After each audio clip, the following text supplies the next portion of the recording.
Hey everyone, Sycra in here, and today I'm doing a speed painting, and I wanted to talk about a topic that a friend of mine, whose name may or may not be Gu Lao de Pigu, and he was struggling with this, and it was understanding what he should be drawing.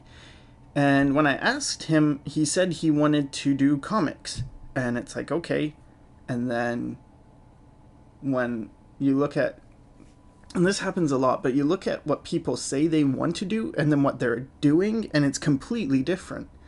And I think a lot of times people have this thought that, well, I'm not ready to do that yet. I'm not good enough to do that yet. Like, I want to do comics, that's my ultimate goal, but that's for when I'm good, and for now, I'm going to focus on the fundamentals and whatever that means.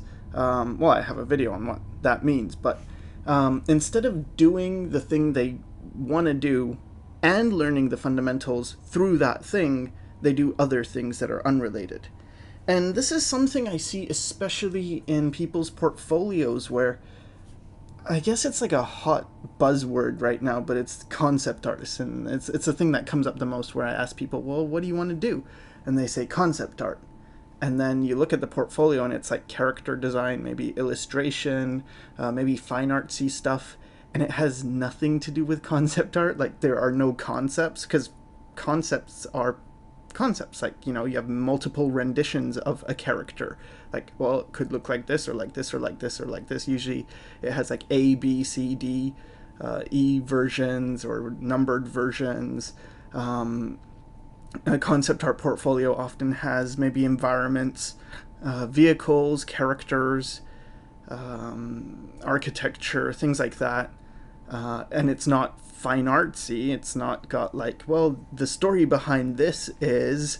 It's like, no, there's no there's no real story. It's just, this is a thing. This is what it looks like. This is what it looks like from this view, or this is what it looks like in winter, and this is the summer version. It's stuff like that. And so, I mean, of course, some people legitimately want to be concept artists, but a lot of people who say they want to do concept art, it's more because they've heard concept artists actually make money doing art. And so it seems like, well, I guess I want to do art. That's the real feeling, is I want to do art, but I want to do it as a living. Okay, then what do I do? Well, I hear this person does art for a living. Oh, what do they do? Oh, they're a concept artist. Okay, well, then that's what I want to do. And I feel like it's not the best idea. Because I actually went through this where I wanted to do something. At first, I just wanted to create art that expressed certain emotions, and I was more en route to a fine arts thing. And so I learned about traditional painting and drawing, and went to some galleries. And the way the galleries worked was that, where I am anyway, they charge depending on medium. So like an oil painting is worth the most, and an acrylic painting is worth less, a watercolor is worth less, and a drawing is worth even less. And they also charged based on the size of the canvas. If it's bigger, it costs more. And then what would happen is they would get clients come in and say things like, oh, we're going with a yellow theme in the kitchen, so we need a yellow painting. And then the gallery owners will ask the artist, like, hey, we need a yellow painting, and, you know, make it this big or whatever. And it just seemed like, wait, how is this art? So I don't know, I guess I got a little bit jaded about the fine arts world. It seemed like there was a lot of selling going on, a lot of trying to make up reasons for why something is interesting instead of the art having its own inherent value just cuz. And it also felt like the skill level, at least at that time, I'm sure, and where I am, it wasn't that high. And then when I would look at illustrators and concept artists, but I would see their level seemed much higher. So then it was this thing of, oh, I want to learn what they know, and I also want to refine my skills. So that began my journey for finding out how to do the fine art paintings I wanted to do. And so I went into portraiture to try and learn skill. And then I saw caricatures had better likenesses. So it's like, oh, well, then I want to learn caricature because I want to be able to create better likenesses. And I felt restricted because it's like, if you gave me a photo, I could copy that photo and make a painting that looked like the photo. And then as long as I got all the angles right and the measurements and everything, then it's like, yeah, okay, done. It looks like the photo. But the only satisfaction in that was that, if it looked like the photo. It wasn't like, this is what I want to do. I have some goal in mind. I have some expression that I need to get out on the canvas. And it just so happens to be this dude's face who, I don't even know this guy, or nothing. It was just, eh. And then with caricature, it was like, oh, now I have this other skill under my belt. Because now I can take faces and I don't have to be limited to the reference anymore. But then I felt like, oh, but my stuff is stiff. It's still not as cool as these people who were animators, and they had the ability to caricature and also the ability to not have to rely on a reference. But their stuff was really flowy and it was alive and it had action. So then I learned animation. And then animation in the school I went to anyway, it was only a 1-year program. But it was preparing you to enter 2D cutout animation. And that's done either in Flash or Toon Boom. And basically you're like moving pieces of construction paper and sticking it's like that type of thing. It's sort of what South Park looks like as a show. You don't actually draw. And I'm like, oh, well, what? I kind of wanted to draw, but there's not a whole lot of drawing here. So it's like, yeah, I don't really want to do animation. Okay, but I got my gesture and things. And then I get out and it's like, well, okay, now what do I do? And then a bunch of my friends were doing card art. So it's like, that makes sense. And I joined this online community called Crimson Daggers, and they were all doing the similar type of thing and working really hard to do illustration type work.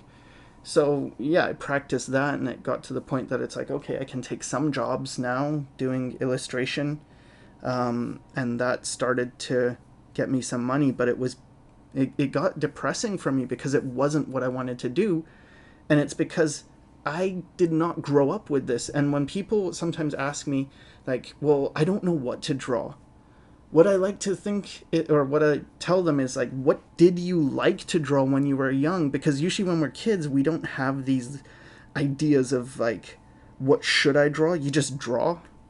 You'll look at something and it's like, oh, that's cool. Maybe you get inspired or you just draw. And so what I think is like, you should draw what you want to see. And with the card art stuff, it wasn't really what I wanted to see, because it's like I wasn't one of those kids that played Magic the Gathering and so was really into this card art. I was into JRPGs and anime. So that's, and earlier on than that, comics. So then I started I got a comic book gig, and it was for an animation studio. So it's like cartoony comics, and I didn't think I would enjoy it because it was Western comic-y styles, and I don't really like those. I'm more of a Asian manga style stuff. But I found it a lot more interesting than doing card art. And that's not to put down card art at all, or to put down portraiture, or to put down caricature, or to put down animation. It's just to say that you shouldn't chase things just because someone else, or you think that's what you're supposed to do. Like, oh, but I need to make money, therefore. Because the thing is, even if you get to the point that you're making money, it doesn't mean you'll be happy. You might think, oh, but I just love art. It's like, yeah, well, you might not if you have to do it day in and day out, and it's something you don't really enjoy. So I think it's really important to just do what you want to do.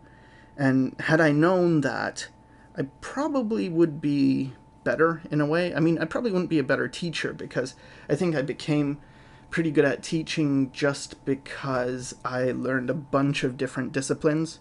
And so when someone's like, well, how do I do this? It's like, oh, I actually know how to do that because I studied that. um, but anyway, my point is, so you want to do comics, then do comics. Oh no, but it's not going to look good. Exactly. This is the point. It doesn't look good. And it's like, by doing the thing you want to do, you will actually run into the problems you need to run into. So for instance, you're doing comics and you're trying to draw a background and it looks off, and it's like, why does it look off? Because the perspective's wrong. So then you learn perspective, but instead of doing it in an outside, like, oh, I'm just doing this perspective and doing a bunch of studies, you take the perspective and you directly apply it to what you're doing. And then it's like, oh, well, this character's arm looks wrong. Okay, study the anatomy to fix that one arm. And it's like, oh, yeah, I kind of learned how to do that now. Another thing you can do is something that my friend Cynics taught me, which is just keep erasing and fixing things like anatomy until it looks right. And even though it's like, but I don't know what it's supposed to look like, so how do I know what to fix? It's like, well, just do trial and error. And the magic of this method is that by fixing it and erasing it and fixing it and erasing it until it does look right, you're kind of training your brain to see all the things that don't work. So in the future, it stores that. And then the next time you run into a similar problem, even if it's not the same problem, you sort of can fix this, then you sort of can solve it. And it's much better than just watching videos on, how to draw this or how to draw that, because that's not giving you the experience and the frustration. Like, frustration can be really good because what it does is it makes it painful, so you actually learn the lessons really well. And you also learn what doesn't work. And sometimes it's like, well, okay, I'm going to fix it, and I'm going to try this, I'm going to try this, I'm going to try this. And you'll make an attempt at something that's just like, well, this is going to look stupid. Oh, well, try it. But then it actually looks better. And this is how I sort of developed my style more. It's just those happy accidents, trying things that seem like probably won't work, and then it's like, usually it doesn't, but sometimes it's, hey, that actually does work. Yeah, so that's my thing on, do what you want to do and get better as you're doing the thing you want to do. And there's been countless jobs I've had where I was not ready for it, but because you're getting paid, you just rise to the occasion. And I think we're capable of doing things far beyond what we think we can do. And we just sort of have to believe in ourselves and also the process, and understand that as long as I do this thing, I'm gonna get better at it. And yes, you still gotta fix your mistakes and learn. I'm not saying don't learn. I'm saying learn, but apply it practically. And yeah, so I didn't really talk about what I'm painting. It's just a girl in with red hair and armor, and I got lazy and I don't really care. I lost interest after I had the face, so I didn't detail it. But hopefully it's still somewhat okay. You kind of like it or something. And yeah, thanks for watching.